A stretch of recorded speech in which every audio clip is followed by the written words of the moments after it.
താജ്മഹൽ കഴിഞ്ഞാൽ ഏറ്റവും കൂടുതൽ ആളുകൾ സന്ദർശിക്കുന്ന ഒരു നിർമ്മിതിയാണ് മൈസൂർ പാലസ്. ഞാൻ കഴിഞ്ഞ ദിവസം പോയത് മൈസൂർ പാലസിലേക്കാണ്.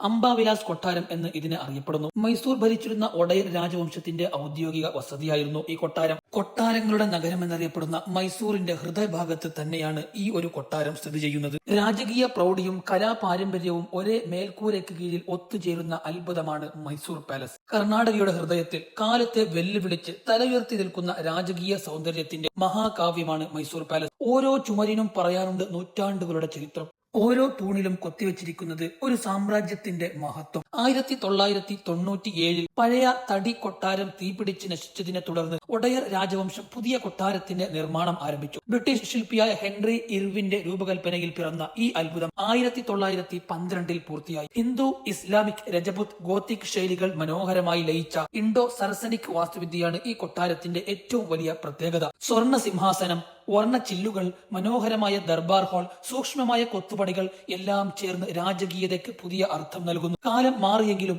ഈ കൊട്ടാരത്തിന്റെ പ്രൗഢിക്ക് ഇന്നും മങ്ങലേറ്റിട്ടില്ല. ചരിത്രത്തെ സ്നേഹിക്കുന്ന ഓരോ യാത്രികന്റെയും ഹൃദയത്തിൽ ഒരിക്കലെങ്കിലും ഇടം പിടിക്കേണ്ട അത്ഭുതമാണ് മൈസൂർ പാലസ്. ആധുനിക യന്ത്രങ്ങളുടെ സഹായമില്ലാത്ത ഒരു കാലത്ത് മനുഷ്യന്റെ കൈവിരുത് എത്ര ഉയരങ്ങളിൽ എത്തുമെന്ന് തെളിയിക്കുന്ന ജീവനുള്ള സാക്ഷ്യമാണ് ഈ കൊട്ടാരം. ഈ കൊട്ടാരത്തിനുള്ളിലേക്ക് കടന്നു വരുമ്പോൾ ചരിത്രം വായിക്കുകയല്ല, ചരിത്രത്തിനുള്ളിലൂടെ നടക്കുകയാണെന്ന് തോന്നും.